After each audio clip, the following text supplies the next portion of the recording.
Salut, c'est Florian, bienvenue dans cette nouvelle vidéo. Dans cette vidéo, je vais te présenter l'action M6 Métropole Télé, l'action donc de la chaîne M6, mais pas que, le secteur d'activité de cette entreprise qui est en fait le groupe M6, c'est les chaînes de télévision. Pourquoi je dis au pluriel alors que je viens de te parler de M6? Parce que c'est M6, W9, Sister et Gulli. Ça, c'est les 4 chaînes gratuites et il y a également, il me semble, 10 chaînes payantes qui appartiennent à ce groupe comme par exemple Paris Première et bien d'autres chaînes payantes que je ne connais pas pour les autres. En tout cas, voilà, il y a beaucoup de chaînes dans ce groupe, certaines qui vivent des redevances tout simplement, et bien des comment dire, des abonnements plutôt, des chaînes payantes, d'autres qui vivent des publicités qui sont payées du coup par les annonceurs pour passer sur ces chaînes-là comme M6, W9, Sister et Gulli.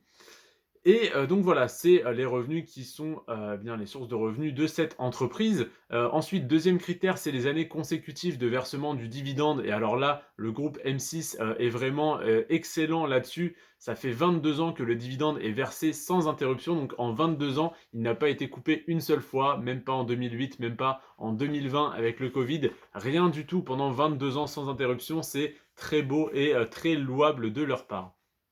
Le troisième critère, c'est la croissance de l'action sur les 10 dernières années. C'est du moins un des critères qui m'intéresse énormément parce qu'une action en dividende qui est en stagnation, qui est en baisse, ça ne m'intéresse que peu. Une qui est en stagnation, on va dire en légère croissance de 10, 20, 30%, je me méfie. Si elle est en négatif, c'est non, c'est mort d'affilée, c'est mort tout de suite, sauf si vraiment c'est un pic baissier et que ça remonte immédiatement. Mais si elle reste plusieurs mois, plusieurs années en négatif sur les 10 dernières années, ça ne m'intéresse pas du tout. Donc là, on est à 67% de croissance sur les 10 dernières années. C'est pas mal du tout, honnêtement. Pour une action à dividende, on n'en demande pas autant, on n'en demande même pas beaucoup plus. Donc voilà, 67% de croissance sur 10 ans, c'est correct. Donc si tu avais acheté il y a 10 ans, non seulement tous les ans, parce qu'il n'a pas eu de coupure, tu aurais reçu ton dividende qui est très élevé en plus. Et bien en plus de ça, voilà, 67 de croissance sur le cours de l'action, ça n'aurait été que du bonus.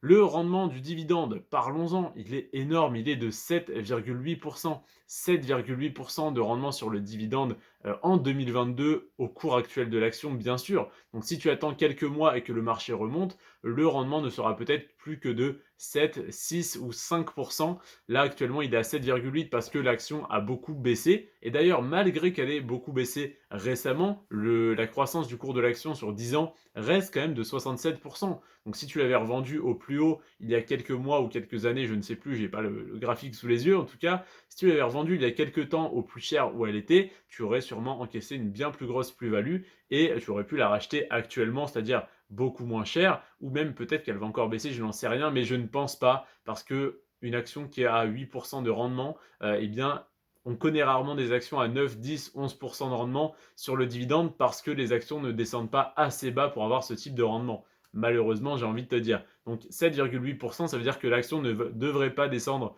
beaucoup plus bas, ou du moins si elle y descendait, elle remonterait assez vite. Le PER est donc de 9, ce qui signifie qu'il faudrait faire 9 fois les bénéfices prévisionnels de 2022 pour arriver au cours actuel de l'action, ce qui est très peu, ce qui est très faible. Et c'est donc une bonne nouvelle pour nous, ça veut dire que l'action est potentiellement sous-évaluée, en tout cas qu'elle est très loin d'être surévaluée, donc on est en sécurité en achetant cette action, on ne l'achète pas plus cher que ce qu'elle vaut réellement. Je te remercie en tout cas d'avoir regardé cette vidéo qui sort normalement à midi le mercredi 1er juin. Dans une heure, c'est-à-dire à 13 h ce même mercredi 1er juin, je te sors la vidéo sur Kaufmann et Broad, qui est également une action à dividende extrêmement intéressante avec un rendement, une fois de plus de 7%. On se retrouve dans une heure pour voir ça. Et si jamais tu vois cette vidéo en retard, du moins tu la vois et ça fait plus d'un jour qu'elle est sortie, eh bien l'autre vidéo, la prochaine, et toutes les autres de cette série de 18 vidéos sont sorties. Donc n'hésite pas à aller les consulter. C'est les 18 actions à dividende pour PEA qui m'intéressent personnellement. J'en détiens 14 parmi ces 18 actions. Je détiens M6 Métropole Télé et je détiens Kaufmann Broad que je te propose demain, que je te présente demain plutôt. Donc n'hésite pas à aller voir ces vidéos. Je te parle de choses concrètes et des indicateurs concrets des actions que j'ai réellement achetées ce mois-ci, au mois de mai 2022. Je te remercie en tout cas de m'avoir accordé ton attention pendant ces 5 belles minutes et on se retrouve tout à l'heure pour la prochaine vidéo. C'était Florian, sur ce, prends soin de toi et de tes finances. Ciao.